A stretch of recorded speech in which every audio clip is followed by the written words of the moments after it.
नमस्कार, आप सभी का स्वागत है। बहुत से ऐसे लोग होते हैं जिनकी नींद रात के समय अचानक से खुल जाती है। उनके नींद से जागने का समय ज्यादातर सुबह 3 बजे से 5 बजे के मध्य ही होता है। तो कुछ ऐसे भी लोग होते हैं जिनकी नींद सोने के बाद सीधे सुबह 6 बजे या उसके बाद ही खुलती है।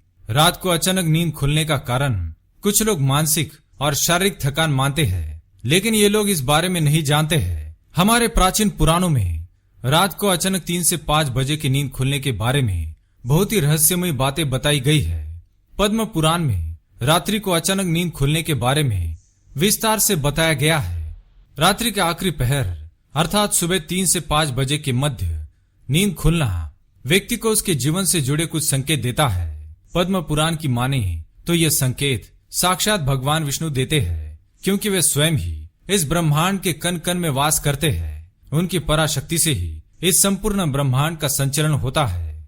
शास्त्रों के अनुसार सुबह 3 से 5 बजे का समय ब्रह्म मुहूर्त अथवा अमृत वेला के नाम से जाना जाता है। इसी समय ब्रह्मा जी ने सृष्टि का निर्माण किया था। इसी समय सभी देवतागण पृथ्वी भ्रमण के लिए निकलते हैं। साथ ही इस समय किया गया कोई भी कार्य हमेशा शुभ ही होता है। इस समय संपूर्ण ब्रह्मांड में एक अद्भुत ऊर्जा का संचार होता है, जिसे आज का विज्ञान भी मानने लगा है। जो मनुष्य इस समय पर जागता है उसके शरीर में यह रहस्यमय ऊर्जा समाहित हो जाती है और उसकी कार्य शक्ति बढ़ा देती है। मित्रों, अगर आपकी भी नींद इसी समय खुल जाती है तो यह मान ले कि ईश्वर आपको कोई संकेत देना चाहते हैं। अगर आप ईश्वर की भक्ति भी नहीं करते हैं फिर भी आपकी नींद सुबह 3 से 5 बजे के मध्य खुलती है, तो यह आपके द्वारा पूर्व जन्म में किए गए पुण्य कर्मों का ही फल होता है।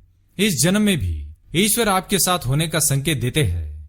तो चलिए जान लेते हैं सुबह 3 से 5 बजे के मध्य अचानक नींद खुलने का क्या अर्थ होता है। सबसे पहली बात, पद्म पुराण के अनुसार एक मनुष्य को 84 लाख योनियों में से गुजरना पड़ता है, तब जाकर उसे एक मनुष्य योनि मिलती है।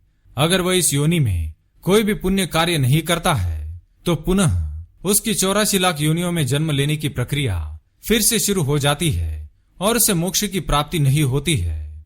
इस मनुष्य जन्म का अर्थ होता है कि अपने कर्मों से मोक्ष की प्राप्ति मिल जाए, लेकिन मनुष्य इस संसार के मोहजाल में फंसकर मोक्ष की प्राप्ति के लिए प्रयास करना छोड़ देता है। वह संसार में काम वासना, लोभ, अहंकार और अपने इंद्रियों के माया जाल में फंसता ही चला जाता है।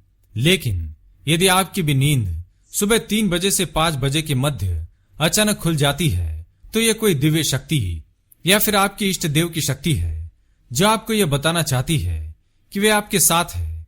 वो शक्ति यह चाहती है कि आप सुबह उठकर चाहे कुछ ही समय के लिए ईश्वर की आराधना करें, क्योंकि इस समय की गई आराधना सीधे परमेश्वर तक पहुंचती है। दूसरी बात, इसके अलावा पद्म पुराण में यह भी कहा गया है कि अगर आपकी नींद सुबह 3 से 5 बजे के मध्य खुलती है तो यह आपको यह संकेत देती है कि आपको धन और धान्य दोनों भरपूर मात्रा में मिलने वाले हैं। इसी के अलावा ब्रह्म मुहूर्त में जागने वाले लोगों के घर में खुशहाली भी बनी रहती है। तीसरी बात, पद्म पुराण के अलावा सनातन धर्म के अनेक शास्त्र भी यही कहते हैं कि सुबह 3 से 5 बजे के मध्य सकारात्मक शक्तियां और अलौकिक शक्तियां अपने चरम पर होती है। ये उन्हीं लोगों को संकेत देती है जिन्हें वे प्रसन्न देखना चाहती है अथवा जिन पर वे प्रसन्न है। साथ ही ये शक्तियां उन लोगों पर ही मेहरबान होती है जो ब्रह्म मुहूर्त में जागते हैं।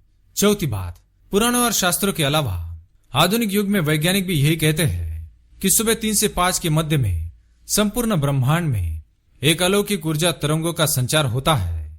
वैज्ञानिक भाषा में कहा जाए तो पॉजिटिव एनर्जी फैली होती है। जो मनुष्य इस समय नींद से जागकर अपने कार्य करता है वह लंबी आयु पाता है। ऐसा मनुष्य बहुत ही कम बीमार पड़ता है।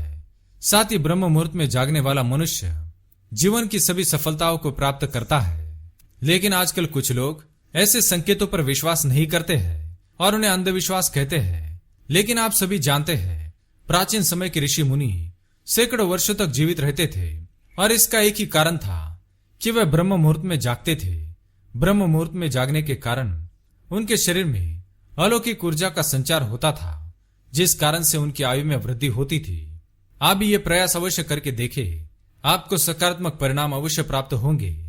तो इस प्रकार से पद्म पुराण में ब्रह्म मुहूर्त की महत्ता का वर्णन किया है। अगर ये वीडियो आपको पसंद आया तो इसे लाइक करें, कमेंट में जय श्री कृष्ण अवश्य लिखें, साथ ही चैनल को सब्सक्राइब करें। धन्यवाद।